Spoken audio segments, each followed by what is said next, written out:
हरे कृष्णा। तो आज हम प्रथम स्कंद का 15वां अध्याय शुरू कर रहे हैं। यह 15वां अध्याय का नाम है पांडवों की सामयिक निवृत्ति। The Pandavas retire timely. जैसे ही युधिष्ठिर महाराज को अर्जुन से यह खबर मिलेगी कि भगवान श्री कृष्ण अपने धाम को जा चुके हैं, वह सभी लोग भी राज त्याग करके हिमालय की तरफ अग्रसर हो जाएंगे।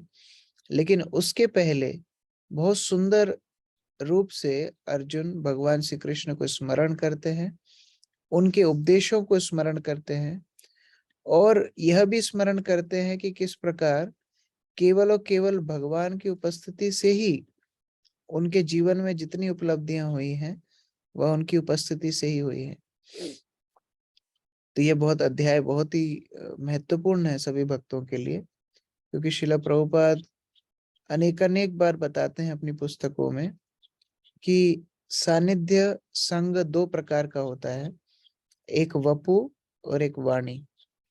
वपु संग का मतलब होता है जब हम किसी व्यक्ति से उनकी शारीरिक उपस्थिति में संग करते हैं, और वाणी का संग होता है जब वो प्रत्यक्ष रूप से उपस्थित ना हो लेकिन उनके निर्देशों को स्मरण करके उनका संग किया जाए। तो उस प्रकार यहाँ अर्जुन वाणी सेवा कर रहे हैं। हम लोग यह श्लोक संख्या 1 से शुरू करेंगे।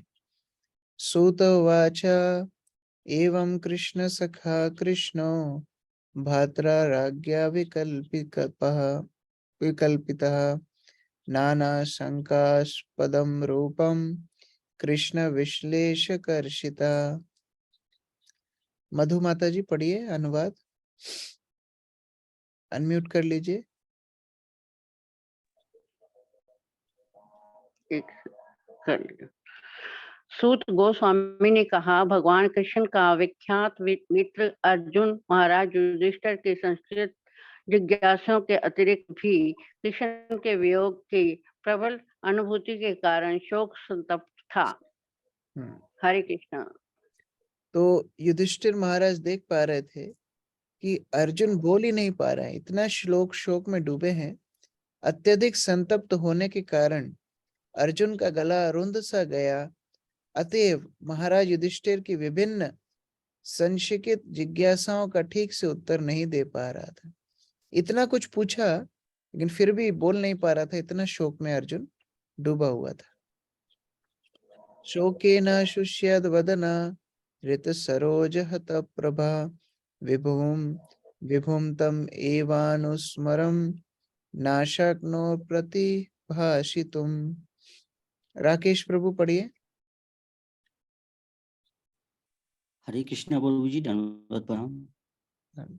शोक से अर्जुन का मुंह तथा कमल हृदय सूख चुके थे एवं उसकी शारीरिक शांति चली गई थी। अब भगवान का स्मरण करने पर वह उत्तर में एक शब्द भी न बोल पाया। हरे कृष्ण। अंग्रेजी में एक कहावत है, face is the index of mind. जो कुछ हमारे मन में हृदय में चलता है हमारे मुख पे दिखता है। तो क्योंकि उनके हृदय में इतना शोक था, अर्जुन का मुख पूर्ण रूप से शोक से सूख गया था और वह कुछ भी बोल नहीं पा रहा था। कृच्छेन संस्तभ्य शुचा पाणिनामृज्य नेत्रयो प्रोक्षेण समुन्नद्धा प्राणायुत्कंठय कातरा। पायल माता जी पढ़िए। हरे कृष्ण प्रभु जी। उसने बड़ी कठिनाई से आंखों में भरे हुए शोकाश्रुओं को रोका और वह अत्यंत दुखी था, क्योंकि भगवान श्री कृष्ण उनकी दृष्टि से ओझल थे और वह उनके लिए अत्यधिक स्नेह का अनुभव कर रहा था। तो दो प्रकार से हम ये स्थिति देखते हैं अर्जुन के जीवन में। ऐसी स्थिति एक और बार हुई थी गीता के प्रारंभ में, लेकिन वह शोक को भौतिक शोक बताया गया है। कुतस्थ कश्मलम कश्मलम बताया गया है, यानी कि गंदगी, हृदय की गंदगी, दौर्बल्यम बताया गया है। लेकिन यहाँ पर जो शोक हो रहा है वह शोक कृष्ण वियोग में है। यह आध्यात्मिक शोक है जो भगवान को स्मरण करके स्तब्ध हो गया है। साख्यम मैत्रीम सौहृदम च सार्थयादिषु संस्मरम निपम अग्रजमिति याह बापशा गदगदया गिरा। क्योंकि भगवान श्री कृष्ण अर्जुन के लिए क्या क्या थे, यहाँ पर सूत गोस्वामी बता रहे हैं। योगिता माता जी पढ़िए।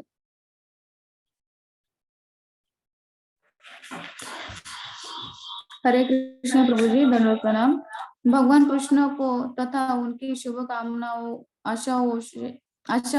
आशीषों, घनिष्ठ पारिवारिक संबंध एवं उनके रखने का स्मरण करके अर्जुन का गला रुद्र आया और वह भारी सांस लेता हुआ बोलने लगा।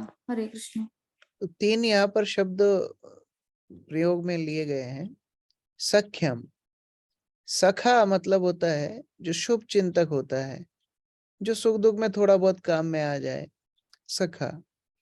मित्र, मैत्रीम, मित्र मतलब थोड़ा और घनिष्ठ हो गया, फिर वो हो सकता है कि कठिनाई में अपना हित छोड़ के भी मित्र का मदद करे। लेकिन सर्वोच्च कोटि का मित्र कौन होता है? सौहृदम, सुहृद। गीता में भगवान बोलते हैं सुहृदम सर्वभूतानाम, तो सुहृद सबसे घनिष्ठ मित्र।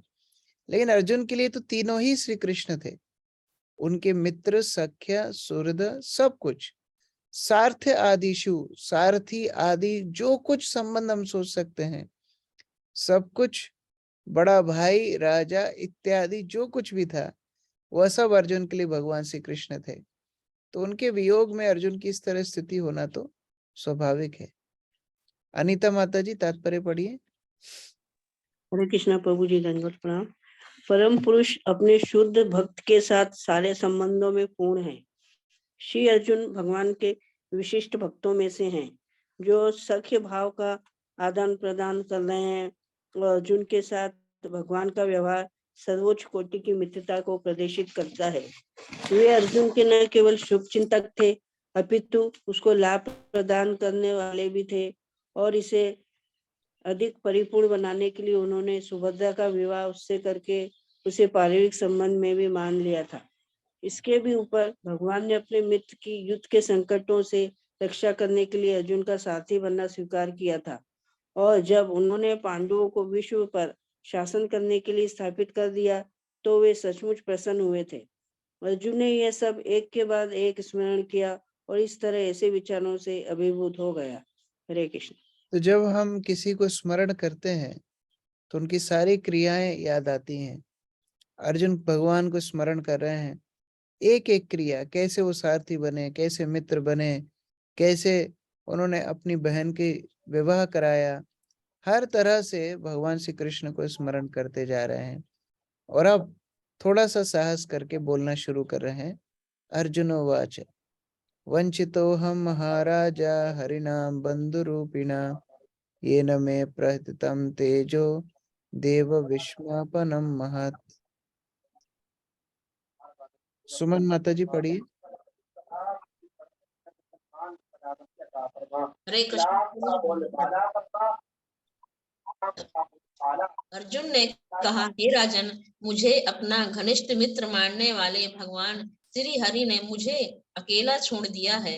इस प्रकार मेरा प्रबल पराक्रम जो देवताओं तक को चकित करने वाला था, अब मुझ में नहीं रह गया है। हरे कृष्णा प्रभु जी।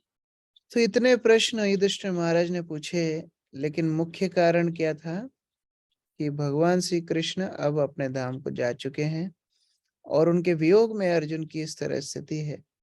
और अर्जुन बोल रहा है कि मुझे आप बहुत बड़ा साहसी व्यक्ति मत समझिए। कोई बोल सकता है, अरे तुम तो बहुत साहसी हो, ऐसे बच्चों जैसे क्यों रो रहे हो। अर्जुन बोल रहा है, मेरा जितना पराक्रम था, देवताओं को जो भी मैंने पराजित किया था, वह सब भगवान श्री कृष्ण की वजह से था। अब जो वो चले गए हैं, मेरा सारा पराक्रम खत्म हो चुका है। बसंत प्रभु पढ़िए तात्पर्य।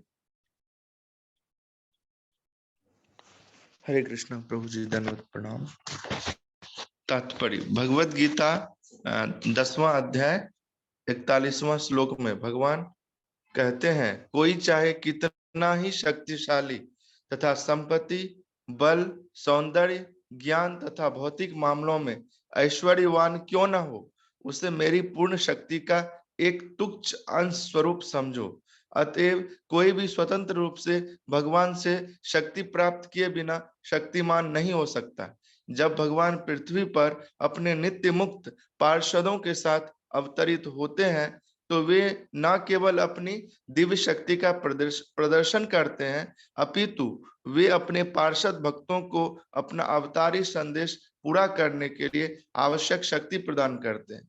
भगवत गीता चतुर्थ अध्याय 5 श्लोक में भी कहा गया है कि भगवान तथा उनके नित्य पार्षद पृथ्वी पर अनेक बार अवतरित होते हैं, किंतु जहां भगवान सभी विभिन्न अवतारों की भूमिकाओं का स्मरण कर रखते हैं, वहीं पार्षद उनकी परम इच्छा से उन्हें भूल जाते हैं। इसी प्रकार जब भगवान इस धरा से अंतर्धान होते हैं, तब वे सारे पार्षदों को अपने साथ लेते जाते हैं।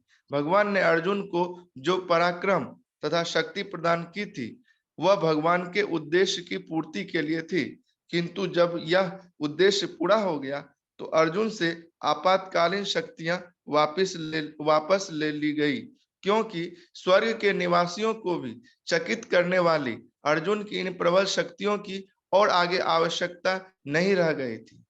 वे उनके भगवत धाम वापस जाने के निमित्त नहीं थी। यदि अर्जुन जैसे महान भक्त को या स्वर्ग के निवासियों को भगवान शक्ति प्रदान कर सकते हैं एवं शक्ति वापस भी ले सकते हैं, तो उन क्षुद्र प्राणियों के विषय में क्या कहा जा सकता है, जो ऐसे महात्माओं की तुलना में नगण्य है। अतएव इससे शिक्षा यह मिलती है कि भगवान से प्राप्त की हुई शक्ति पर किसी को अभिमान नहीं करना चाहिए, अपितु विज्ञ मनुष्य को भगवान के प्रति ऐसे वरदान के लिए कृतज्ञ होना चाहिए और ऐसी शक्ति का उपयोग भगवान की सेवा करने के लिए करना चाहिए। भगवान ऐसी शक्ति को कभी भी वापस ले सकते हैं। अतएव ऐसी शक्ति तथा ऐश्वर्य का सदुपयोग यह है कि उन्हें भगवान की सेवा में लगाया जाए। हरे कृष्ण। तो हमारे जीवन में जो कुछ हमें प्राप्त हो रहा है वह केवल भगवान की कृपा से ही प्राप्त हो रहा है। यह शक्ति हमारी शक्ति नहीं, भगवान की शक्ति है।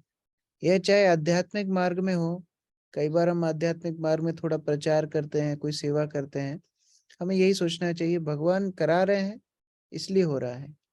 भौतिक संसार में भी जितना सामर्थ्य हमें मिला है भगवान की कृपा से मिला है, और जब उसका प्रयोजन पूर्ण हो जाएगा तो भगवान वो शक्ति वापस ले लेंगे। तो उस प्रकार अर्जुन यहाँ पर बता रहे हैं कि भगवान चले गए, उनकी सारी शक्ति भी भगवान के साथ चली गई। यस्य क्षण वियोगेन लोको ही अप्रिय दर्शना ओके थे न रहितो ही एषा मृतका प्रोच्यते यथा। दीपिका माता जी पढ़िए।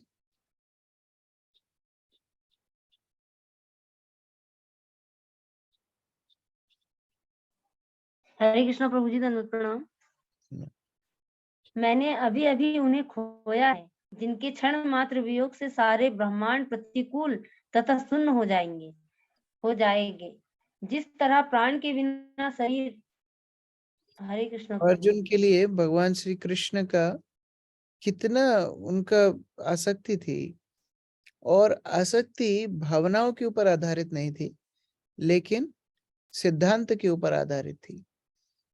अर्जुन ये जानते थे कि जिस प्रकार शरीर को चलाने वाला होता है आत्मा, उसी प्रकार ही पूरे ब्रह्मांड को अनुकूल बनाया अर्जुन पांडवों के लिए भगवान श्री कृष्ण की उपस्थिति ने।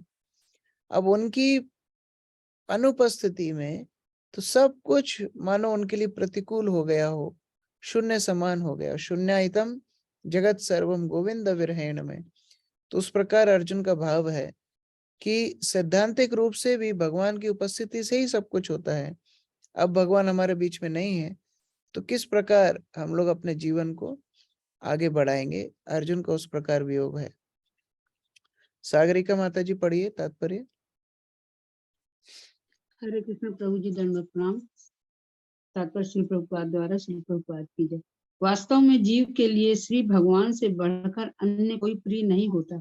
श्री भगवान अपना विस्तार अपने असंख्य अंशों द्वारा स्वांश तथा विभिन्नांश रूपों में करते हैं। परमात्मा श्री भगवान का स्वांश है, जबकि समस्त जीव विभिन्नांश है। जिस प्रकार भौतिक शरीर में जीव महत्वपूर्ण तत्व होता है, क्योंकि जीव के बिना शरीर का कोई मूल्य नहीं होता, उसी प्रकार परमात्मा के बिना जीव का कोई अस्तित्व नहीं है। इसी प्रकार ब्रह्म या परमात्मा को भगवान श्री कृष्ण के बिना कोई वास्तविक आधार नहीं है। इसकी विशद व्याख्या श्रीमद् भगवद गीता में की गई है। ये सब एक दूसरे से परस्पर संबंधित या आश्रित हैं, अतः अंततः श्री भगवान ही आश्रय तत्व हैं। अतएव हर एक वस्तु के लिए जीवनाधार है। हरे कृष्ण प्रभु जी, दंडवत प्रणाम। तो जिस प्रकार पूरे ब्रह्मांड के मानो आत्मा भगवान श्री कृष्ण है, इसलिए उनको परमात्मा भी बोला जाता है। तो उनकी अनुपस्थिति में ये सारी वस्तुएं आश्रयहीन हो गई। इस प्रकार अर्जुन युधिष्ठिर को बता रहे हैं। यत् संश्रया द्रुपद गेहमुपगतानां राज्ञं स्वयंवर मुखे स्मर दुर्मदानां तेजोहृतं खलु मया विहतश्च मत्स्य सज्जीकृतेन धनुषादित गता च कृष्ण। सविता माता जी पढ़िए। हरे कृष्णा प्रभु जी, दंडवत प्रणाम। उनकी कृपामयी शक्ति से ही मैं उन समस्त कामोन्मत्त राजकुमारों को परास्त कर सका जो राजा द्रुपद के महल में स्वयंवर के अवसर पर एकत्रित हुए थे। अपने धनुष्य बाण से मैं मत्स्य लक्ष्य का भेदन कर सका और इस प्रकार द्रौपदी का पानी ग्रहण कर सका। हरे कृष्णा। देखिए, कार्य करने के पहले तो सभी लोग भगवान को प्रार्थना करते हैं, भगवान के पास जाते हैं, बोलते हैं कि आपकी कृपा से ही सब कुछ होगा, आप हमारा ये काम करा दीजिए। या हम आध्यात्मिक सर्कल में भी कई बुक डिस्ट्रीब्यूशन पे जाएं या कभी क्लास देने का मौका पड़े तो बड़ा प्रार्थना करते हैं, लेकिन क्लास देने के बाद कितना प्रार्थना करते हैं। यहाँ अर्जुन अभी कार्य सिद्ध हुए कितने वर्ष हो गए हैं, फिर भी कृतज्ञता ज्ञापित कर रहे हैं कि ऐसा नहीं कि मैंने बहुत पराक्रम दिखा करके द्रौपदी को जीता था। आगे और भी अनेक अनेक बातें बताएंगे, शुरुआत यहाँ से कर रहे हैं। बोल रहे हैं ये केवल और केवल भगवान की कृपा से, उनकी शक्ति प्रदत्त से ही मैंने अपने सारे पराक्रमों को दिखाया। तो ये शुद्ध भक्त का लक्षण होता है कि संपदा में विपदा में, यह कार्य सिद्ध होने के पहले, कार्य सिद्ध होने के बाद, हर परिस्थिति में भगवान के प्रति कृतज्ञ रहते हैं। परमेश्वरी माता जी पढ़िए तात्पर्य। हरे कृष्णा, दंडवत प्रणाम प्रभु जी। द्रौपदी राजा द्रुपद की सर्व सुंदरी कन्या थी और जब वह तरुणी हुई तो प्रायः समस्त राजकुमार उससे विवाह करने के इच्छुक थे, लेकिन द्रुपद महाराज ने अपनी पुत्री अर्जुन को ही देने का निश्चय किया। अतः उन्होंने एक अद्भुत युक्ति सोची। मकान की छत से एक चक्र के भीतर एक मछली लटका दी गई। शर्त यह थी कि हर राजकुमार को रक्षक चक्र से होकर मछली की आंखें भेदनी होंगी और उसे लक्ष्य की ओर देखने की अनुमति नहीं होगी। जमीन पर एक जल पात्र था जिसमें लक्ष्य तथा चक्र का प्रतिबिंब पड़ रहा था और पात्र के हिलते हुए जल में पड़ने वाले प्रतिबिंब को देखकर लक्ष्य साधना था। महाराज द्रुपद यह भली भांति जानते थे कि यह कार्य केवल अर्जुन या फिर कर्ण ही सफलतापूर्वक संपन्न कर सकते हैं। फिर भी वे अर्जुन को ही अपनी पुत्री सौंपना चाहते थे। जब उस राज दरबार में द्रौपदी के भाई धृष्टद्युम्न ने सभी राजकुमारों से अपनी युवा बहन का परिचय कराया तो उस समय कर्ण भी उपस्थित था, लेकिन द्रौपदी ने अत्यंत चतुरता पूर्वक अर्जुन के प्रतिद्वंदी कर्ण को हटाने के लिए अपने भाई से इच्छा व्यक्त की कि वह केवल क्षत्रिय राजकुमार को ही स्वीकार करेगी। वैश्य तथा शूद्र क्षत्रियों की तुलना में कम महत्वपूर्ण है।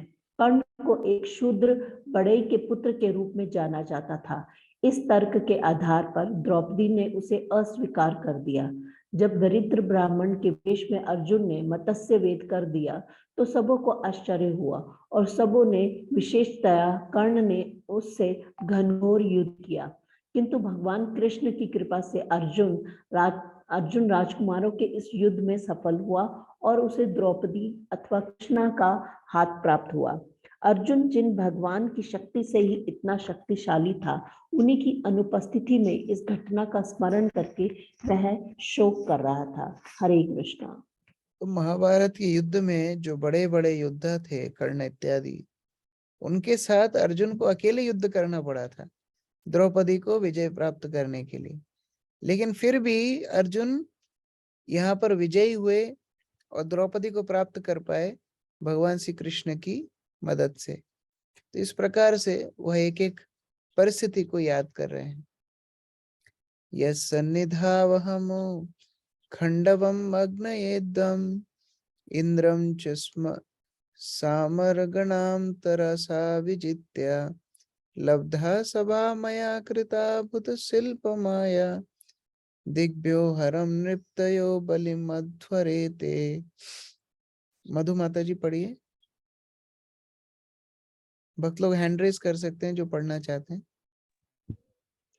क्योंकि वह मेरे निकट थे, अतः मेरे लिए अत्यंत कौशल पूर्वक स्वर्ग के शक्तिशाली राजा इंद्रदेव को उनके देव पार्षदों सहित जीत पाना संभव हो सका। इस तरह अग्निदेव खांडव वन को विनष्ट कर सके। उन्हीं की कृपा में नामक असुर को जलते हुए खांडव वन से बचाया जा सका। इस तरह हम अत्यंत आश्चर्यमयी शिल्प कला वाले सभा भवन का निर्माण कर सके, जहाँ राजसूय यज्ञ के समय सारे राजकुमार एकत्र हो सके और आपको आदर प्रदान कर सके। हरे कृष्णा।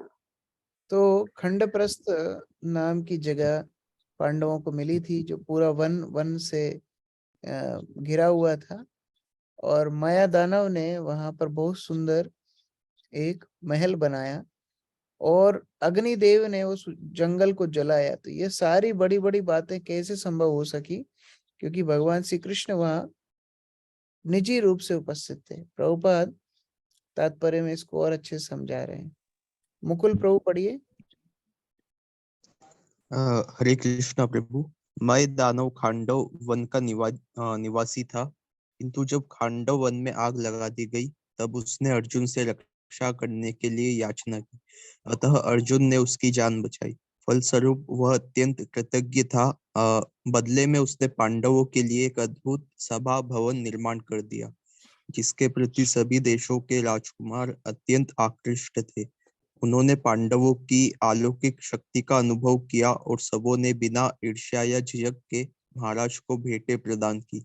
असुरों में भौतिक आश्चर्य उत्पन्न करने की अद्भुत तथा अलौकिक शक्ति पाई जाती है, लेकिन वे सदैव समाज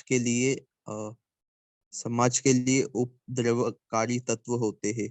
आधुनिक इस असुर तो भौतिक विज्ञानी है, जो समाज में उत्पात मचाने के लिए किसी न किसी भौतिक आश्चर्य को जन्म देते रहते।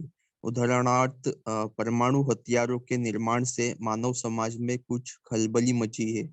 मैं भी इसी तरह का भौतिकवादी था और वह ऐसी आश्चर्यजनक वस्तुएं तैयार करना जानता था। फिर भी भगवान कृष्ण उसका वध करना चाह रहे थे। जब अग्नि तथा भगवान कृष्ण का चक्र दोनों ही उसका पीछा कर रहे थे, तो उसने अर्जुन जैसे भक्त की शरण ग्रहण की, और जिसने भगवान कृष्ण की क्रोधाग्नि से उसे बचा लिया। अतः भगवान के भक्त भगवान से अधिक दयालु होते हैं। भक्तिमय सेवा में भक्त की दया का महत्व भगवान से भी अधिक होता है। जब अग्नि तथा भगवान दोनों ने देखा कि असुर को अर्जुन ने शरण दे रखी है, तो उन्होंने उसका पीछा करना बंद कर दिया।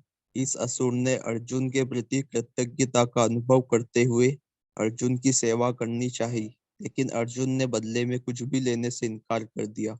किंतु भगवान कृष्ण मय दानव से प्रसन्न हुए, क्योंकि उसने भक्त की शरण ग्रहण की थी। अतः उन्होंने उससे कहा कि राजा युधिष्ठिर के लिए वह एक अद्भुत सभा भवन तैयार कर दे।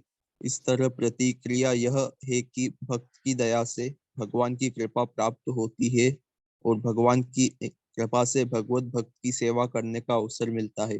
भीमसेन की गदा भी मय दानव द्वारा दी गई भेंट थी। तो यहाँ पर हम देख सकते हैं कैसे आसुरिक प्रवृत्ति वाला माया दानव, इस दानव की प्रवृत्तियां भी शुद्ध हुई और पूर्व काल में किए गए जो अनुचित कार्य थे, जिनके कारण देवता उनके प्रति रुष्ट थे, भगवान उनके प्रति रुष्ट थे, वह सारी परिस्थिति से माया दानव बाहर निकल गए और भगवान की कृपा को प्राप्त कर गए, क्योंकि अर्जुन की शरण उन्हें ले ली थी। तो इस तरह हम सीख सकते हैं कि भगवान की कृपा प्राप्त करने के लिए हमें भगवत भक्तों की कृपा प्राप्त करना बहुत आवश्यक है। यहाँ ऊपर थोड़ा प्रिंटिंग मिस्टेक है, यहाँ लिखा है मैं भी इस तरह भौतिकवादी था। ये मैं नहीं है, ये माया दानव के बारे में बोले। माया दानव भी इस तरह भौतिकवादी था और वह भी इस प्रकार से कई उटपटांग कार्य करता था, लेकिन अर्जुन के सानिध्य में आने से वह शुद्ध हो गया और भगवान भी उनको सेवा में लगा देते हैं। लेकिन अर्जुन का सोचना क्या है? अर्जुन का सोचना है, देखिए ये असुर से हमारी रक्षा की, अग्नि से हमारी रक्षा की, और कृष्ण ने उसी असुर से हमारे लिए राजमहल बनवा दिया। तो यह कितना आश्चर्यजनक कार्य है। यह सब संभव हुआ क्योंकि कृष्ण हमारे साथ उपस्थित थे। यत्तेजसा नृपशिरो निग्रमहन् मखरथम् आर्यो नुजस्तव गजायुथ सत्ववीर्य तेना हरिता प्रमथनाथ मखाय भूपा यन्मोचितस्तदन्य बलिम् अध्वरेते। सविता माता जी पढ़िए। हरे कृष्णा प्रभु जी, दंडवत प्रणाम। 10,000 हाथियों की शक्ति रखने वाले आपके छोटे भाई ने भगवान की ही कृपा से जरासंध का वध किया, जिसकी पाद पूजा अनेक राजाओं द्वारा की जाती थी। ये सारे राजा जरासंध के महाभैरव यज्ञ में बलि चढ़ाए जाने के लिए लाए गए थे, किंतु उनका छुड़ा दिया गया। बाद में उन्होंने आपका आधिपत्य स्वीकार किया। अब और एक घटना बता रहे हैं। इतना बलिष्ठ जरासंध, 10,000 हाथियों का जिसमें बल था, उसको भीमसेन कैसे मार पाए? केवल भगवान श्री कृष्ण की कृपा से, उनकी बताई हुई युक्ति के आधार पर। तो इस प्रकार एक एक परिस्थिति में किस प्रकार भगवान श्री कृष्ण ने पांडवों की सहायता की, अर्जुन युधिष्ठिर के साथ चर्चा कर रहे हैं। बसंत प्रभु पढ़िए तात्पर्य। हरे कृष्ण प्रभु जी। जरासंध मगध का अत्यंत शक्तिशाली राजा था। उसके जन्म तथा कार्यकलापों की कथा भी अत्यंत रोचक है। उसका पिता बृहद्रथ राजा भी मगध का अत्यंत संपन्न एवं शक्तिशाली राजा था। उसने काशी के राजा की 2 पुत्रियों से विवाह किया था, किंतु उसको कोई पुत्र नहीं था। दोनों पत्नियों से कोई पुत्र उत्पन्न न होने से निराश होकर राजा अपनी दोनों पत्नियों के साथ जंगल में जाकर तपस्या करने लगा। वहां पर एक महर्षि से उसे पुत्र प्राप्त करने का वरदान दिया और रानियों को खाने के लिए एक आम दिया। रानियों ने आम खा लिया तो वो शीघ्र ही गर्भिणी हो गई। राजा अत्यंत प्रसन्न था कि रानियां गर्भवती है, किंतु जब समय पूरा हुआ तो दोनों रानियों के गर्भ से 2 भागों में विभाजित एक बालक उत्पन्न हुआ। ये दोनों भाग जंगल में फेंक दिए गए। जहां एक महान असुरिनी रहती थी, वह अत्यंत प्रसन्न हुई कि उसे खाने के लिए नवजात शिशु का रक्त और तथा मांस मिला, किंतु उत्सुकतावश उसने उन दोनों हिस्सों को जोड़ दिया तो एक पूर्ण शिशु बन गया और उसमें जान आ गई। यह असुरनी जरा नाम से विख्यात थी। वह संतानहीन राजा के ऊपर दया करके राजा के पास गई और उसे वह सुंदर बालक भेंट कर आई। राजा उस असुरनी से अत्यंत प्रसन्न हुआ और उसे इच्छित पुरस्कार मांगने के लिए कहा। राक्षसी ने इच्छा व्यक्त की कि इस बालक का नाम उसके नाम पर रखा जाए। इस तरह उस बालक का नाम जरासंध पड़ा, जिसका अर्थ है जरा नामक असुरनी द्वारा जोड़ा हुआ। वास्तव में यह जरासंध विप्रचित्ति नामक असुर के अंश रूप में उत्पन्न हुआ था। जिस साधु ने रानियों को पुत्र का वरदान दिया वह चंद्र कौशिक कहलाता था, जिसने राजा के समक्ष उस पुत्र के बारे में भविष्य कथन किया था। चूंकि जन्म से ही जरासंध में आसुरी गुण थे, अतः स्वभावतः वह समस्त भूत प्रेतों के स्वामी शिव जी का महान भक्त बना। जिस प्रकार रावण शिव जी का महान भक्त था, उसी प्रकार जरासंध भी था। वह बंदी बनाए गए सारे राजाओं को महाभैरव शिव के समक्ष बलि चढ़ा देता था। इस तरह अपनी सैन्य शक्ति से उसने अनेक छोटे छोटे राजाओं को हराकर उन्हें बंदी बनाकर महाभैरव के समक्ष बलि चढ़ा दिया था। महाभैरव या काल भैरव के अनेक भक्त बिहार प्रांत में पाए जाते हैं, जो पहले मगध कहलाता था। जरासंध कृष्ण के मामा कंस का संबंधी था, अतएव कंस की मृत्यु के बाद वह कृष्ण का महान शत्रु बन गया और जरासंध तथा कृष्ण के बीच कई युद्ध हुए। भगवान कृष्ण उसका वध करना चाहते थे, किंतु वे यह भी चाहते थे कि जो लोग जरासंध के सैनिक रूप में कार्य कर रहे वे न मारे जाएं। अतएव उसने मारने की योजना बनाई गई। कृष्ण, भीम तथा अर्जुन तीनों निर्धन ब्राह्मण वेश में जरासंध के पास गए और उससे भिक्षा मांगी। जरासंध ब्राह्मणों को भिक्षा देने से कभी इनकार नहीं करता था और उसने अनेक यज्ञ भी किए थे, तो भी वह भक्तिमय सेवा के स्तर पर न था। भगवान कृष्ण, भीम तथा अर्जुन ने उससे मल्ल युद्ध करने की भिक्षा मांगी और यह तय हुआ कि जरासंध केवल भीम से मल्ल युद्ध करेगा। इस तरह वे सब जरासंध के अतिथि तथा प्रतिद्वंदी भी थे। भीम तथा जरासंध कई दिनों तक मल्ल युद्ध करते रहे। जब भीम हताश हो गया तो कृष्ण ने उसे संकेत किया कि बचपन में जरासंध को जोड़ा गया था, अतः भीम ने पुनः उसे दो भागों में चीर करके मार डाला और जितने राजा महाभैरव के समक्ष बलि किए जाने के लिए बंदी गृह में रोके गए थे, उन सबों को भीम ने छुड़ाया। इस तरह पांडवों के प्रति कृतज्ञ होने के कारण उन्होंने राजा युधिष्ठिर का आधिपत्य स्वीकार किया। हरे कृष्ण। इस प्रकार जरासंध का वध करके हजारों हजारों राजाओं को मुक्त किया भगवान श्री कृष्ण के बल पर। अर्जुन उसको याद कर रहे हैं। पत्न्यस्तोत्वाधि मखकल्प महाभिषेक श्लाघिष्टचारो कबरं क्लितवै सभायां स्पृष्टं विकीर्य पदयो पिततश्रुमुख्या यस्तत्स्त्रियो कृतहतेश विमुक्तकेश। योगिता माता जी पढ़िए। हरे कृष्ण प्रभु जी। उन्होंने ही उन दुष्टों की पत्नियों के बाल खोल दिए जिन्होंने आपकी महारानी द्रौपदी की उस चोटी को खोलने का दुस्साहस किया था, जो महान राजस्व यज्ञ अनुष्ठान के अवसर पर सुंदर ढंग से सजाया तथा पवित्र की गई थी। उस समय वो अपनी आंखों में आंसू भरकर भगवान कृष्ण के चरणों पर गिर पड़ी थी। हरे कृष्ण।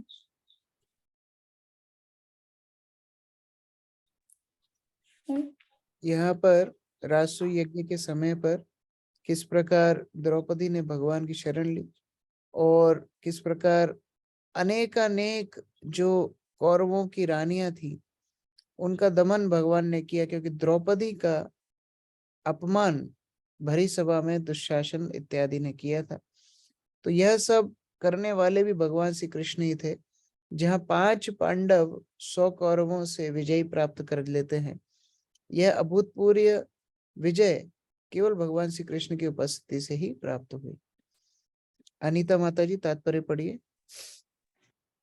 रानी द्रौपदी की चोटी अत्यंत सुंदर थी, जिसे राजसूय यज्ञ के अवसर पर पवित्र किया गया था, किंतु जब वे दांव में हारी जा चुकी थी तो दुशासन ने उनके महिमा मंडित केशों को छूकर उनका अपमान किया था। तब द्रौपदी भगवान कृष्ण के चरण कमलों पर गिर पड़ी।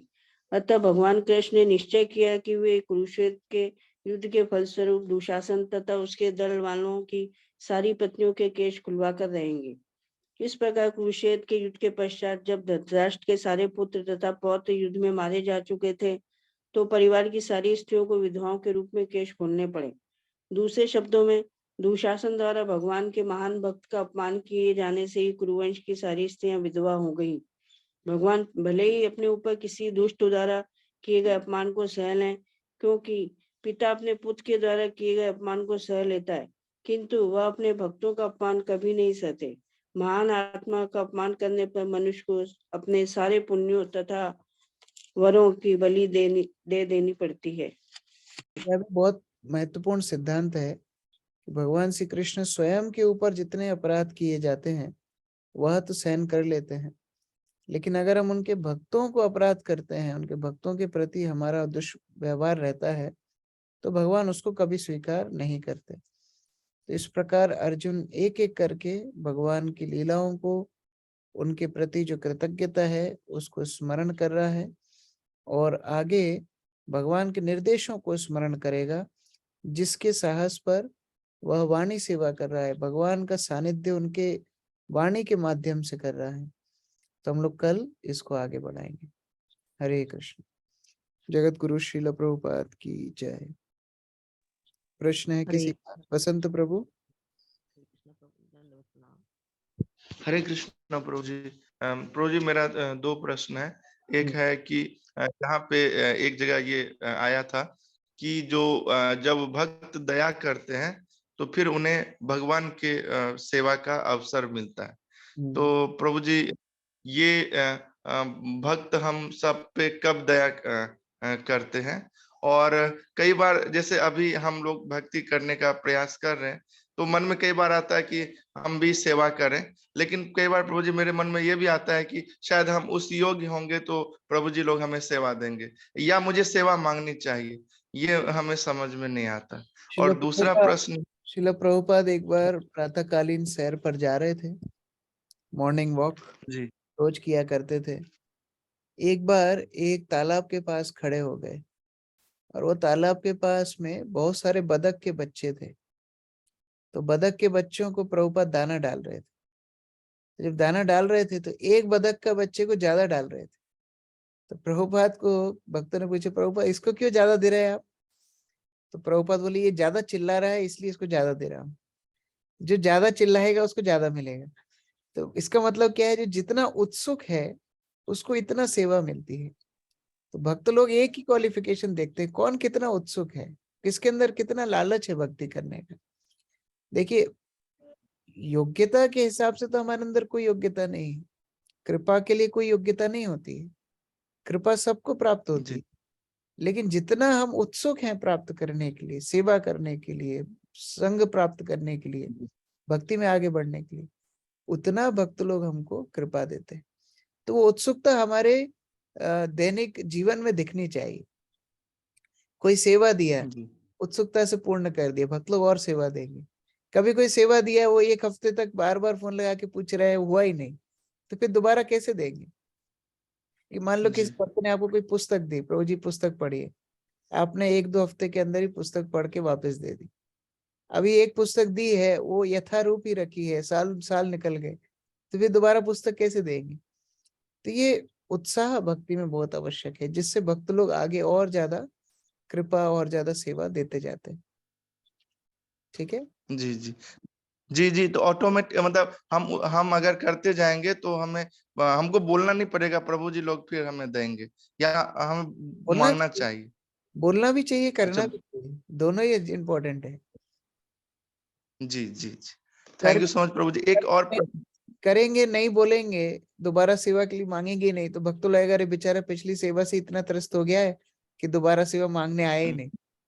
और बोलते रहेंगे, करेंगे नहीं, तो भक्तों लगेगा ये तो बस बोलता रहता है, करता कुछ नहीं। जैसे हमारे यहाँ एक कहावत है, ढपोल शंख। ढपोल शंख समझते हो? ढपोल शंख नाम प्रभु जी लेकिन जानते नहीं। एक व्यक्ति के पास एक शंख था, वह शंख उसको जो चाहिए वो दे देता था।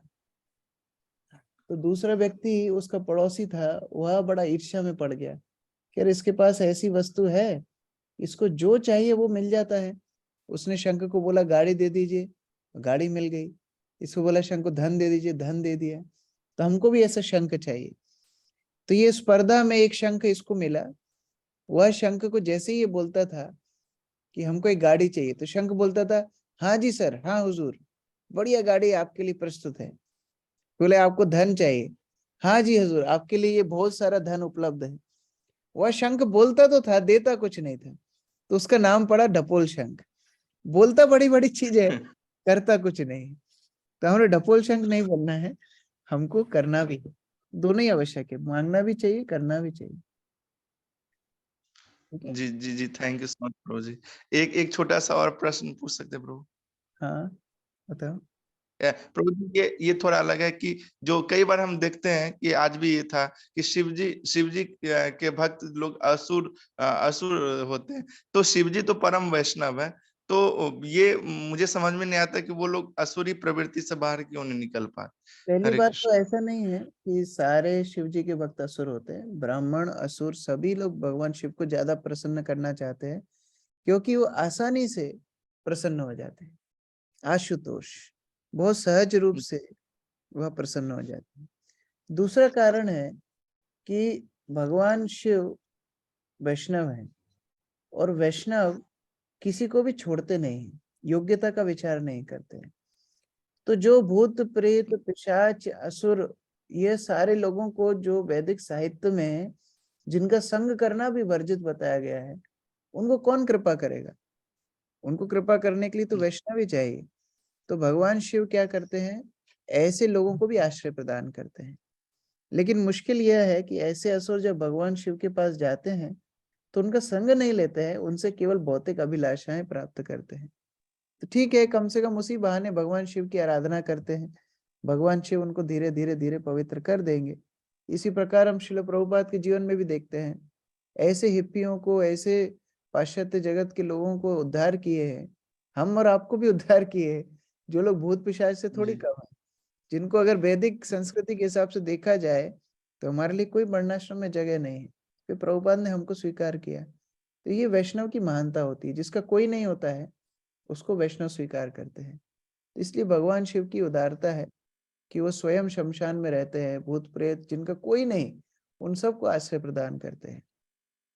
लेकिन मुख्य बात है कि अगर हम इस प्रकार भगवान शिव का सानिध्य ले भी रहे हैं तो उनसे प्रार्थना करना चाहिए कि हमको कृष्ण भक्ति दें, ना कि हम लोग केवल भौतिक लाभ के लिए ही भगवान शिव के पास जाए। तो यह थोड़ा सा हमको ध्यान रखना चाहिए। जैसे भागवत में प्रचेत थैंक यू। और प्रचेतों का उदाहरण है। प्रचेत भगवान शिव से ही मिले थे, लेकिन उनका भाव शुद्ध था, तो भगवान शिव ने उनको रुद्र गीत सुनाया, और रुद्र गीत में भगवान श्री कृष्ण की सुंदरता का वर्णन बताया, उनकी शुद्ध भक्ति करने की प्रक्रिया को बताया। तो भगवान शिव उस प्रकार शुद्ध भक्ति दे सकते हैं अगर हमारा भाव शुद्ध हो तो।